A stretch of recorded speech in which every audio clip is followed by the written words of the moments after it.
саломатии модар ва намуди зоҳирии ӯ. дили хайрхоҳ тақдим мекунад. барнома барои аҳли оила. ту барои ман азизӣ.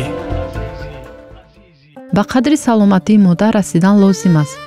аксар вақт шавҳар ва падар ки саргарми ба даст овардани маблағ аст ё ба ҷамъоварии сарват машғул шуда зери бори ташвишу мушкилиҳо мемонад. ба он роҳ медиҳад ки завҷа ва модар бореро бар дӯш бигирад ки қуввати ӯро дар давраи бисёр вазнин заиф мегардонад ва боиси бемориҳо мегардад. нерӯи модарро ғамхорона ҳифз бояд кард. ба ҷои дар заҳмати хастакунанда беҳуда исроф кардани нерӯи пурбаҳои модар, ташвишҳои ӯро кам кардан лозим аст. модарро аз ҳама ӯҳдадориҳои зиёдатӣ озод кардану ҳама воситаҳои дар ихтиёри ӯ қарор доштаро барои нигоҳ доштани саломатӣ, ҳаёт ва нерӯи ӯ истифода бурдан ба манфиати оила аст. ӯ бояд як қисм вақти худро ба иҷрои машқҳои ҷисмонӣ сарф намояд, то саломатии худро барои корҳои хона мустаҳкам гардонда, онҳоро зиндадилона ва бо ҷидду ҷаҳд ба ҷо биёрад. дар истеъмоли хӯрок худдорӣ нишон диҳед. модар бояд худро комилан идора кунад ва барои ба ин ноил гардидан бояд ҳама чораҳои эҳтиётиро ба зидди ҳама гуна иллату харобиҳо ба кор барад. ӯ бояд мувофиқи қонунҳои саломатӣ зиндагӣ кунад. азбаски хӯрок ба зеҳн ва хислат таъсири муҳим мерасонад, пас ӯ бояд дар истеъмоли на он чизе ки одамро ба ҳаяҷон меорад, балки он чизе ки ба кас серӣ мебахшад бо диққат бошад, то асабҳояш ором ва хислаташ нарму бо тамкин бошад. чеҳраи модар дар ҳама ҳолатҳо бояд нуронӣ бошад.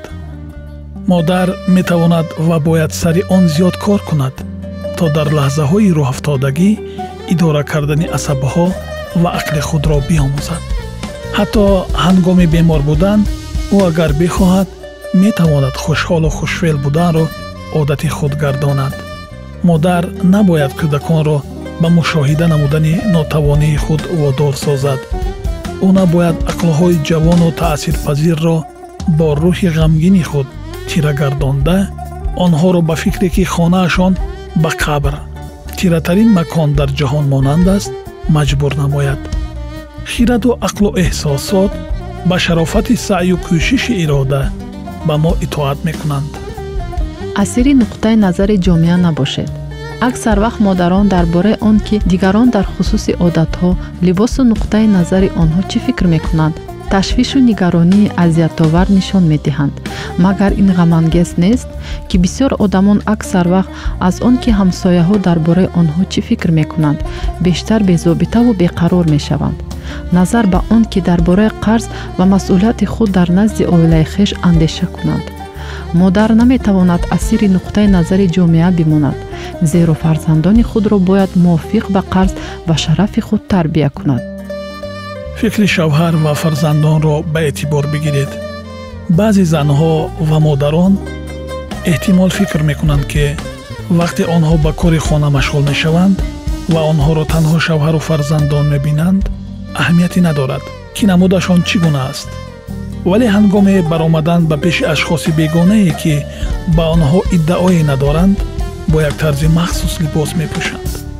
магар фикру муҳаббати шавҳар ва фарзандон набояд аз нуқтаи назари бегонаҳо ва дӯстон болотар бошад. ба шавҳару фарзандон дар либоси муносибу хушдӯхт дидани шумо дилписандтар хоҳад буд ва фикри шавҳару фарзандон барои ҳар завҷа ва модар бояд назар ба фикри дигарон муҳимтар бошад.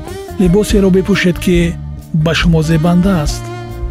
бо ин шумо эҳтироми зиёдтари фарзандони худро пайдо мекунед. покизагию тозагиро одати кӯдакон гардонед.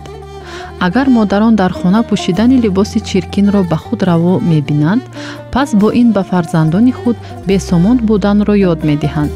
бисёр модарон фикр мекунанд ки ҳама гуна либосро дар хона пӯшидан мумкин аст, ҳатто агар он чиркину кӯҳна бошад ҳам. вале дере нагузашта онҳо нуфуси худро дар оила аз даст медиҳанд. фарзандон либоси нозебу назарногири модари худро бо либоси касоне ки ҳамеша покизаю озода либос мепӯшанд муқоиса мекунанд ва эҳтироми онҳо нисбати ӯ суст мегардад. модарони азиз, кӯшиш кунед алоқадри ҳол дилкашу ҷолиб бошед, вале на бо ёрии асбоби сунъии ороиш, балки бо пӯшидани либоси тозаи духташ аъло.